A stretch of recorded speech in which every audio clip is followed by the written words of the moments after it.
Kung sinasabing monopoly, wala ho kami dito. Palagay ko, per record, on record, as per record, hindi na ho kami kailangan magsalita, lalo kami. Ang namemeke, nag-aalaw ng peke, yun po ang aking hinihiling. Iniinukray mga raid kontra agri-smuggler. Nanawagan si Senadora Amy Marcos sa pamahalaan na magsampa ng kaso laban sa mga smuggler ng produktong agrikultura para mapigilan ang mataas ng presyo ng mga pangunahing bilihin. The government should go after smugglers. Tigilan na ang photo ops, raid, magkaso na tayo. Hulihin na ang mga smuggler, pahayag ni Marcos sa panayam ng mga reporters. It seems like the smugglers are also the legal importer and the ones declaring a shortage. Dagdag pa niya, subalit hindi nabanggit ng mga pangalan.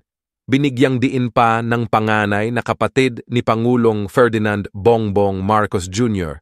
na dapat tulungan ng gobyerno ang mga lokal na magsasaka na maging competitive. The government should go after smugglers. Tigilan na ang photo ops, raid, magkaso na tayo, hulihin na ang mga smuggler.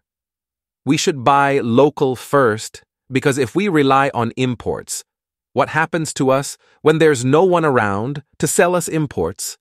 We import as needed, but we need to minimize them, and these imports should not enter the country during harvest season.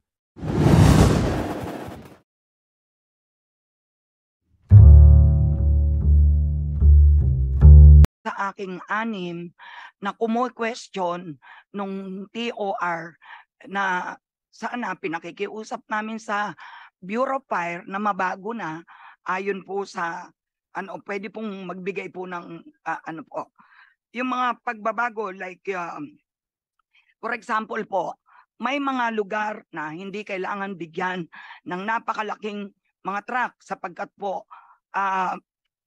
limited ang budget ng bansa. So sana po i-adapt yon, hindi puro 15 million ang ibibigay. Number 2 po, yung mabalik po sana ang terms and condition noong 2014 na Luzon, Visayas, Mindanao dahil po hindi ko na sabihin kung sino yung mga truck na hindi gumagana. Meaning service center did not guarantee yung bubutin ang serbisyo. The best is cash. You are not at the mercy of the supplier, Bureau of Fire, if you impose yung ginawa noon ni Senator Marrojas na cash band, performance band, yung po. Kasi ikukumpis ka kagad pag hindi nakadeliver ng tama po. Tapos, gusto ko lang pong sagutin yung monopoly. Wala pong nagmo-monopoly dahil hindi ho nanganak ng mga complainant kung may monopoly. I think ang monopoly nasa Bureau of Fire po.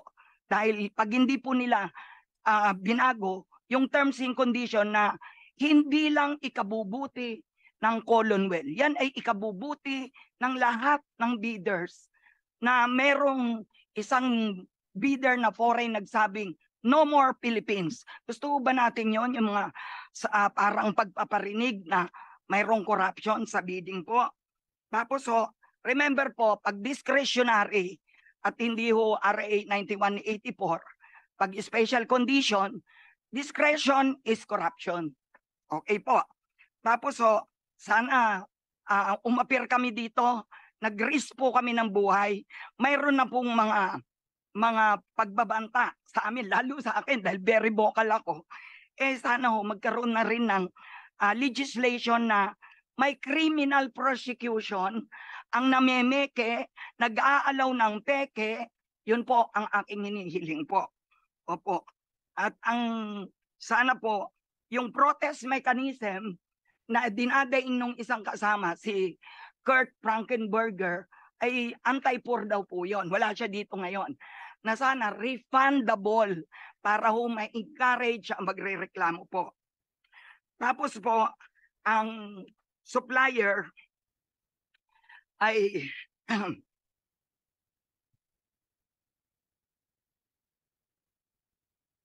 okay po. Tapos po, liable dapat ang supplier sa i-repair at ayusin ang truck provided it's warranted. Pero kung hindi po talaga marunong magmaneho nung kagaya nung time namin, 10 gear, 12 gears, 6 gears, hindi ho kasalanan ng supplier po yun. Yung po. Kung sinasabing monopoly, wala ho kami dito. Palagay ko, per record, on record, as per record, hindi na ho kami kailangan magsalita, lalo kami. Sino kaya ang may monopoly? Okay. Yun po. So, the one you mentioned a while ago about the procurement process that are being implemented by the different government agency like the BFP right now is in the process of amendment. I think nasa committee on APRO na ata yung bills na yon. So rest assured that what we are discussing here right now will be a part of that amendment on our existing law. Ano ba yung procurement law?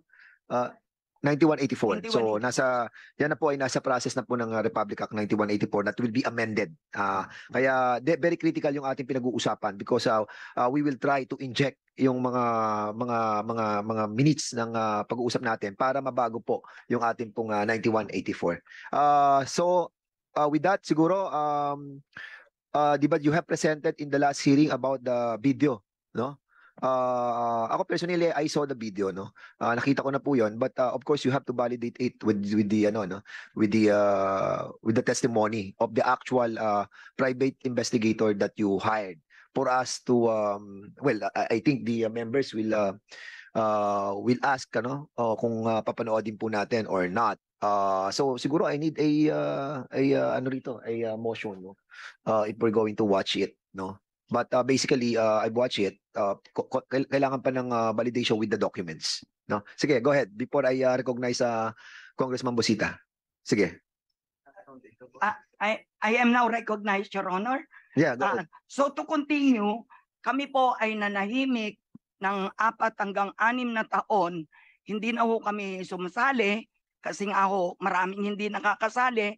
Noong 2017, 45 po ang nag-signify ng intention to join the bidding. Later, wala na po. Ngayon po, within this year yata po, ay alam na namin ang rason bakit po, Your Honors, kung bakit palagi na lang no legal basis, lahat ay disqualified, ay siguro po i-present po nung truth verifier na natuklasan namin ito pala ang dahilan.